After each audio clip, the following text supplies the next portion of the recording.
నమస్తే big TV ప్రేక్షకులందరికీ మహాశివరాత్రి శుభాకాంక్షలు. అసలే భోలా శంకరుడు, ఆపై భక్తుల కోసమే వెలిసిన మహాదేవుడు. అలాంటి శివుడు కేవలం ఈ హిందూ దేశంలోనే కాదు, ప్రపంచ దేశాల్లోనూ కొలువయ్యాడు. భక్తుల కొంగు బంగారమై నిలిచాడు.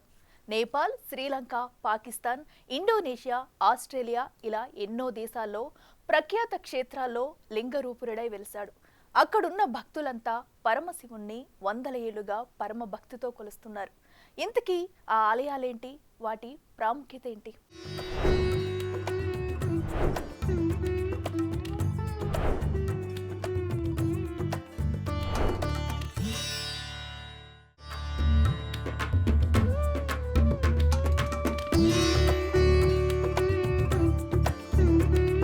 వెండి కొండల్లే కాదు, ఈ జగాన్నే ఏలేటోడు శివుడు. ఆది అంత్యాలు లేనోడు, కంటి చూపుతోనే ఈ సృష్టిని నడిపేటోడు ఆ పరమశివుడు. ఈ సృష్టిలో ప్రతి చోటు తనదే. భక్తజన ప్రియంకరుడిగా భక్తులు కోరిన చోటల్లా వెలిసి వారికి అండగా నిలిచినోడు పరమేశ్వరుడు. శివుడంటే మాటల కందని మహిమాన్విత దేవుడు. కొలిచే కొద్దీ కొంగు బంగారమయ్యే శక్తి స్వరూపుడు. కేవలం ఈ భారత నేలమీదే కాదు, ప్రపంచ దేశాల్లోనూ కొలువై ఎక్కడికక్కడ భక్తులకు దర్శనమిస్తున్నాడు. వివిధ దేశాల్లోని ప్రఖ్యాత శైవ క్షేత్రాలన్నీ నిత్యం శివనామస్మరణతో మార్మోగుతున్నాయి.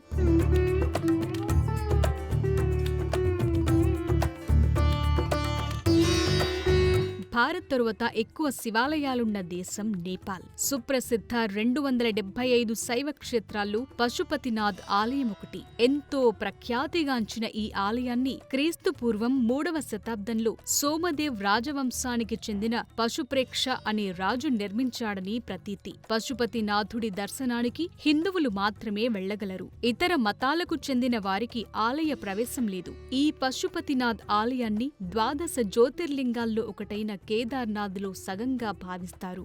ఈ ఆలయం నేపాల్ రాజధాని కాఠ్మండుకు దగ్గర్లో భాగమతి నది ఒడ్డున కొలువయ్యుంది. ఈ ఆలయ గర్భగుడిలో ప్రపంచంలో ఎక్కడా లేని విధంగా పంచముఖ శివలింగముంటుంది. ఈ 5 ముఖాలు విభిన్నమైన లక్షణాలను కలిగి ఉంటాయి.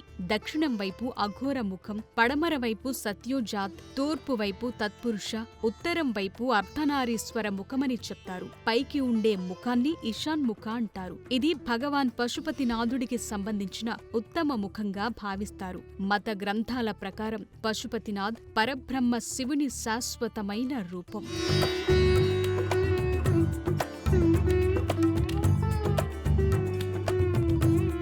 హిందూ పురాణాల ప్రకారం పశుపతినాథ్ ఆలయ చరిత్ర వేల సంవత్సరాల నాటిది. ఈ పంచముఖ లింగాన్ని దర్శిస్తే మనిషి మోక్షాన్ని పొందుతాడని విశ్వసిస్తారు. పశుపతినాథ్ ఆలయానికి వెళ్లిన వారెవరైనా శివుని దర్శనానికి ముందు నందిని దర్శనం చేసుకోకూడదు. అలా చేస్తే మృగం రూపంలో జన్మిస్తారని నమ్ముతారు. ఇక పురాణ కాలం నుంచి ఈ ఆలయంలోకి పక్కనే ఉన్న ఆర్యఘాట్ నీటిని మాత్రమే తీసుకెళ్తారు. ఇతర ప్రదేశాల నుంచి తెచ్చిన నీటితో ఆలయ ప్రాంగణంలోకి ప్రవేశించటం నిషేధం. ఉత్తరాఖండ్లోని కేదార్నాథ్కు నేపాల్కు చెందిన పశుపతినాథ్తో ప్రత్యేక అనుబంధం ఉంది. పశుపతినాథుడు లేని కేదార్నాథ్ దర్శనం అసంపూర్ణంగా పరిగణిస్తారు. పురాణాల ప్రకారం కేదార్నాథులు శివుడి శరీరముందని, పశుపతినాథులు శివుడి తల ఉందని విశ్వసిస్తారు. అందుకే కేదార్నాథ్, పశుపతినాథ్ ఆలయాలను దర్శిస్తేనే సంపూర్ణమని చెప్తారు. పరమశివుడు కేదార్నాథులు నందిమూపురం రూపంలోనూ, పశుపతినాథులు నందితల రూపంలోనూ కొలువయ్యున్నట్లు చెప్తారు.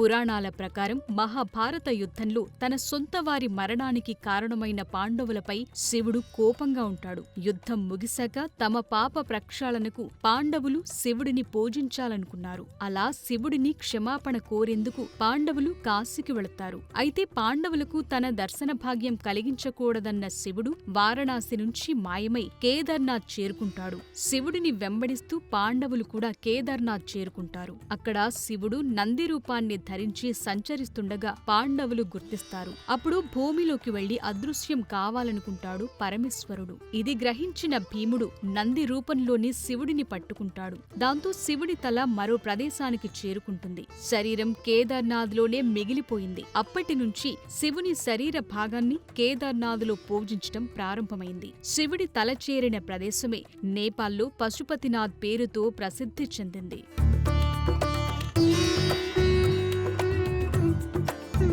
గో ఇతిహాసం ప్రకారం ఓ రోజు శివుడు పార్వతితో కలిసి భాగమతి నదీ తీరంలోని మృగస్థలి అనే ప్రదేశంలో పార్వతీ సమేతంగా వచ్చి జింక అవతారంలో నిద్రిస్తారు. ఆయన్ని తిరిగి కాశీ తరలించేందుకు దేవతలు కొమ్ములు పట్టుకుని లాగుతారు. ఆ ఒత్తిడికి జింక కొమ్ము 4 ముక్కలుగా విరిగి అక్కడి నేలపై పడతాయి. ఆ 4 కొమ్ములే చతుర్ముఖ లింగంగా ఏర్పడిందని నేపాల మహత్యం హిమవత్ ఖండంలో ఉంది. నేపాల్ ప్రజలు తాము చల్లగా ఉండటానికి పశుపతినాథుడే కారణమని భావిస్తుంటారు. ఇక్కడి ఆలయ అర్చకులు నేరుగా నేపాల్ రాజుకే జవాబుదారీగా ఉంటారు. దీన్ని బట్టి ఈ ఆలయం నేపాల్కి ఎంత ప్రత్యేకమైందో తెలుస్తుంది. పశుపతినాథుడి ముందు ఎవరైనా సరే నిజం చెప్పి తీరాల్సిందే. అబద్ధం చెప్పటానికి వీలులేదు. ఏదైనా సమస్య తలెత్తినప్పుడు ఆలయంలోని ధర్మశాల ముందు ప్రమాణం చేయించడం కూడా ఓ ఆచారం.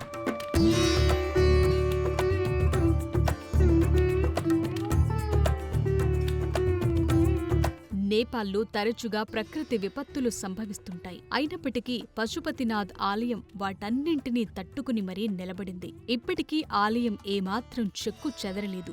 మహాశివరాత్రి రోజున పశుపతినాథుని దర్శనం కోసం దేశ విదేశాల నుంచి భక్తులు అపరిమిత సంఖ్యలో వస్తారు. పరమేశ్వరుడికి ప్రత్యేక పూజలు చేస్తారు. శివరాత్రి రోజున ఇక్కడ భాగమతి నదిలో స్నానమాచరించి పశుపతినాథుడిని దర్శించుకుంటే పుణ్యం దక్కుతుందని భక్తులు విశ్వసిస్తారు.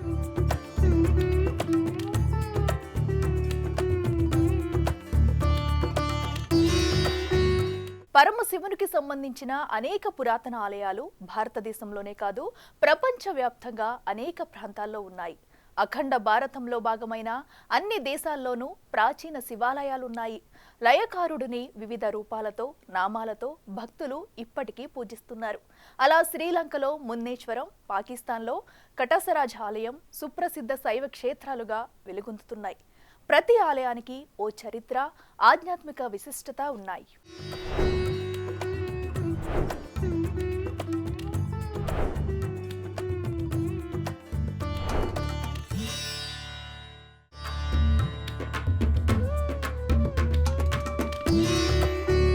శ్రీలంకలోని 5 పురాతన ఆలయాల్లో మున్నేశ్వరం ఒకటి. ఇది ఆ దేశంలోనే అతి పెద్ద హిందూ దేవాలయం. ఈ ఆలయంలోని శివలింగం శ్రీరాముని అవతారం కంటే ముందు నుంచే ఉందని ఇతిహాసాలు చెప్తున్నాయి. ఇక్కడ శివుణ్ణి మున్నైనాథ స్వామిగా కొలుస్తారు. పార్వతీదేవిని వడివాంబిగా దేవిగా పిలుస్తారు. రావణ సంహారం కోసం శ్రీరామచంద్రుడు శ్రీలంకకు వచ్చినప్పుడు ఇక్కడి శివలింగాన్ని పూజించారని పురాణాలు చెప్తున్నాయి. ఈ ప్రాంతంలో శివునికి అంకితం చేసిన పురాతన పంచ ఈశ్వరాల్లో మున్నేశ్వర ఆలయం ఒకటి. ఈ ఆలయంలో ముడిపడి ఉన్న అనేక పురాణాలు వివిధ మత, జాతి సమూహాలతో మారుతూ వచ్చాయి. హిందూ తమిళులకు మున్నేశ్వరం ఓ శివాలయం. అదే పట్టువ వెలుపలి నుంచి వచ్చిన సింహళ బౌద్ధులకు మున్నేశ్వరం ఓ దేవతా ఆలయం. ఈ ఆలయాన్ని పోర్చుగీసు అధికారులు 2 సార్లు విధ్వంసం చేశారు. అయినప్పటికీ స్థానికులు 2 సార్లు ఆలయాన్ని పునర్నిర్మించారు. ఇప్పుడున్న ఆలయాన్ని 1875లో కొలంబోకు చెందిన శ్రీ కుమారస్వామి గురూజీ అనే భక్తుడు నిర్మించాడు. మున్నేశ్వరం ఆలయం శివరాత్రి, నవరాత్రి ఉత్సవాలకు ఎంతో ప్రసిద్ధి చెందింది. ఈ ఆలయంలో జరిగే ఉత్సవాలకు శ్రీలంకలోని ప్రతి మూల నుంచి భక్తులు భారీ సంఖ్యలో వచ్చి పాల్గొంటారు.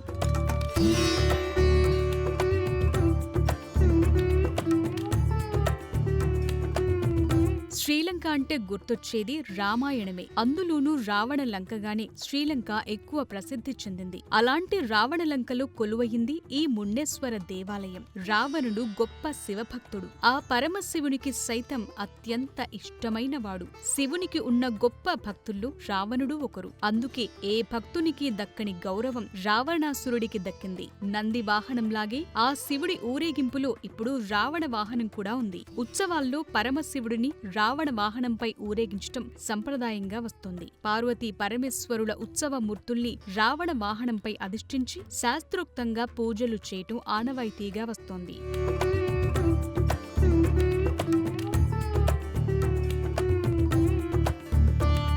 మన దాయాది దేశం పాకిస్తాన్లో హిందూ దేవాలయాలుండటం చాలా అరుదు. అలాంటి వాటిలో చారిత్రక విశిష్టత కలిగిన దేవాలయం కటాసరాజ ఆలయం. ఒకప్పుడు అఖండ భారతంలో భాగమైన పాకిస్తాన్లో ఈ పురాతన శివాలయం కొలువయుంది. సుమారు 5000 ఏళ్ల క్రితం నాటి ఈ గుడి శివునికి అంకితమయ్యింది. పాకిస్తాన్ పంజాబ్ రాష్ట్రంలోని చక్వాల్ జిల్లాకు దాదాపు 40 కిలోమీటర్ల దూరంలో ఉంది ఈ చారిత్రక ఆలయం. ఇది మహాభారత కాలం నాటి ఆలయమని చెప్తారు. అందులోని యక్ష ప్రశ్నల సన్నివేశం ఈ కటాస క్షేత్రంలోని అమృత్కుండ్ దగ్గరే ఉంది. ఇక్కడే మరో 7 దేవుళ్ళు, దేవతల ఆలయాలున్నాయి. వీటిని సద్గ్రహ అని కూడా పిలుస్తారు. ఈ ఆలయంలో ప్రధాన దైవం శివుడే. పాండవులు వనవాసం గడిపింది కూడా ఇక్కడే. కటాసరాజ ఆలయంలోని శివలింగాన్ని శ్రీకృష్ణుడే స్వయంగా తయారు చేసినట్లుగా చెప్తారు. అందుకే ఈ తీర్థక్షేత్రానికి ఇంతటి ఘనకీర్తి లభించిందంటారు.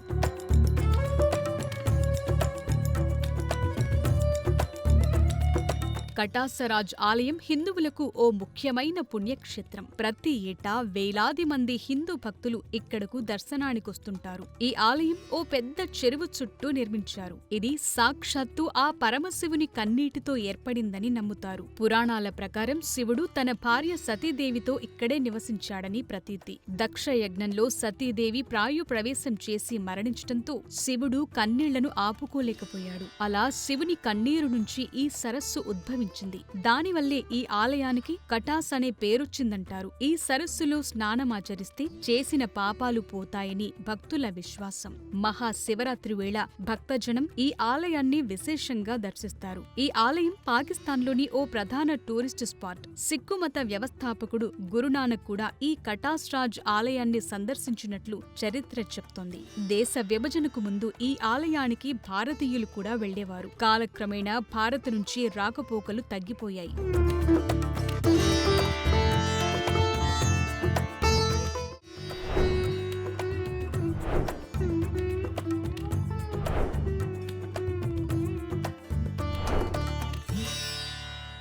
జాగాలని ఏలే ఆ శివుడు కేవలం నేపాల్, శ్రీలంక, పాకిస్తాన్కే పరిమితం కాలేదు. ఆసియా ఖండంలోని ఇతర దేశాల్లోనూ, యూరప్, అమెరికాలోనూ లింగాకారుడై కొలువై ఉన్నాడు. ఆ దేవదేవుడు అఖండ భారతంతో పాటు వివిధ దేశాల్లోనూ భక్తులకు దర్శనమిస్తున్నాడు. భారతీయ పురాణాల్లో ప్రస్తావించిన ఎన్నో పురాతన ఆలయాలు ఇప్పటికీ పవిత్ర క్షేత్రాలుగా విలసిల్లుతున్నాయి.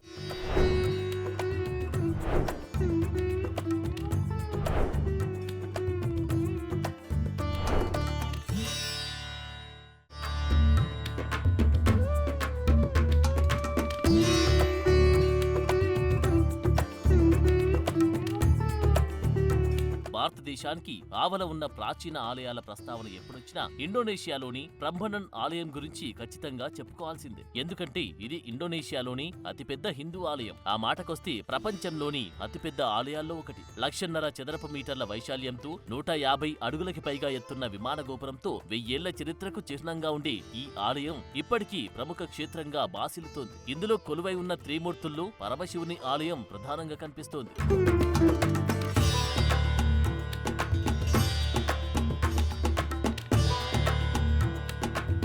8వ శతాబ్దంలో ఇండోనేషియాలోని జావా ద్వీపంపై సంజయ అని రాజవంశం ఓ వెలుగు వెలిగింది. అందులో ఓ రాజు 9వ శతాబ్దంలో ఒపాక్ అనే నదిని దారి మళ్లించి మరి ఈ బ్రహ్మణన్ ఆలయ నిర్మాణాన్ని మొదలుపెట్టారు. ఆ తర్వాతి వారసులు కూడా దీనిని కొనసాగించడంతో ఓ బృహత్తరమైన ఆలయం రూపుదిద్దుకుంది. ఆ సమయంలో రాజ్యంలో జరిగే పూజలకు, ఉత్సవాలకు, యజ్ఞాలకు, ఇతర ఆధ్యాత్మిక క్రతువులన్నిటికీ బ్రహ్మణన్ ఆలయం వేదికగా ఉండేది. అందుకే ఈ ఆలయంలో వివిధ దేవతలకు చెందిన దాదాపు 240 ఆలయాలు కనిపిస్తాయి. ఈ బ్రహ్మణన్ ఆలయాన్ని త్రిమూర్తుల పేరున నిర్మించినప్పటికీ సంజయ వంశరాజులు శైవారాధకులు కావడంతో ప్రధాన ఆలయంలో శివుడే దర్శనమిస్తాడు. ఈ 3 ఆలయాలకు ఎదురుగా ఆయా దేవతల వాహనాలైన నంది, గరుడ, హంసలకు కూడా ఆలయాలుండడం మరో విశేషం.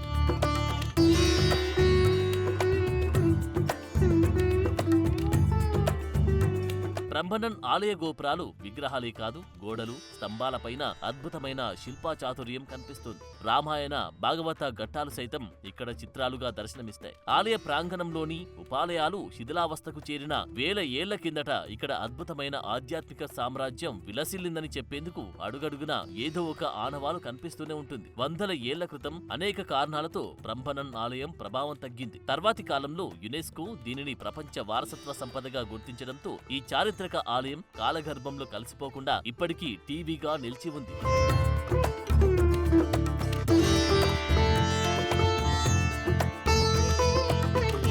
ఇక భారతదేశంలో 12 జ్యోతిర్లింగ క్షేత్రాలుంటే ఆస్ట్రేలియాలో 13వ జ్యోతిర్లింగం ఉందని పురాణ గాథలున్నాయి. ఇది 1999లో నేపాల్ రాజు బీరేంద్ర బీర్ విక్రమ్ షా దేవ్ ఆస్ట్రేలియాకు బహుమతిగా ఇచ్చిన చివరి జ్యోతిర్లింగంగా చెబుతారు. శివపురాణం ప్రకారం ఇది 13వ జ్యోతిర్లింగం. ముక్తి అనే పేరుతో అత్యున్నత శక్తితో ఆత్మ ఐక్యత దశను ఇది సూచిస్తుంది. అందువల్ల 13 జ్యోతిర్లింగాల్లో ముక్తిలింగం చివరిది. దీనిని ప్రతి 100 ఏళ్లకొకసారి జరిగి వివిధ నక్షత్రాలు గ్రహాల కూటమి సమయంలో ప్రతిష్ఠించారు. ఆస్ట్రేలియాలోని మింటో నగరంలో ఈ ముక్తి గుప్తేశ్వర్ ఆలయం ఎంతో ప్రసిద్ధి చెందింది. ఇది మానవ నిర్మిత గుహ ఆలయం. శివునికి ఉన్న 1129 పేర్లలో ఈ ముక్తి గుప్తేశ్వర్ ఒకటి.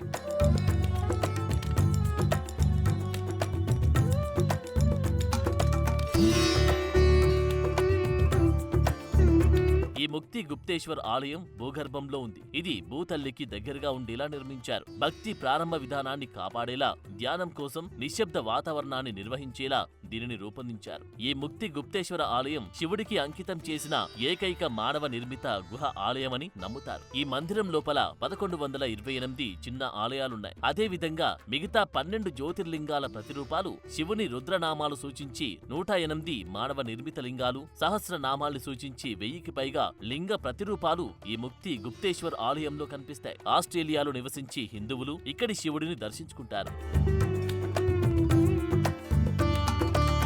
మధ్యప్రాచ్యంలోని పురాతన హిందూ దేవాలయాల్లో ఒకటి మోతీశ్వర్ మందిర్. అరబ్ దేశాల్లో హిందూ దేవాలయం ఉండడం అనేది చాలా అరుదు. అలాంటిది ఒమన్లోని మస్కట్లో కొలువై ఉంది ఈ పరమశివుని దివ్య మందిరం. వందల ఏళ్ల క్రితం నిర్మించిన ఈ పురాతన ఆలయాన్ని ఒమన్లో నివసిస్తున్న హిందూ భక్త సమాజం సందర్శిస్తుంది. అక్కడ కొలువై ఉన్న పరమశివుణ్ణి అత్యంత భక్తి శ్రద్ధలతో పూజిస్తారు. మహాశివరాత్రి లాంటి పర్వదినాల్లో అక్కడికి వచ్చే భక్తుల సంఖ్య వేలల్లో ఉంటుంది. ఒమన్లో ఆధ్యాత్మికతకు కొలువైన శక్తివంతమైన కేంద్రంగా ఈ ఆలయం విలసిల్లుతోంది. ఓల్డ్ మస్కట్ లోని ముత్రా ప్రాంతంలో అల్ అలం ప్యాలెస్ సమీపంలో ఉన్న ఓ శివాలయ సముదాయం ఈ కోవెల. ఈ ఆలయాన్ని 1909 సంవత్సరంలో అఖండ భారతంలోని సింధ్ పాకిస్తాన్ సమాజం నిర్మించిందని నమ్ముతారు. మస్కట్ ఎడారి ప్రాంతమైనప్పటికీ ఈ దేవాలయం ఆవరణంలో ఉన్న బావిలో ఎప్పుడూ నీరు ఉంది.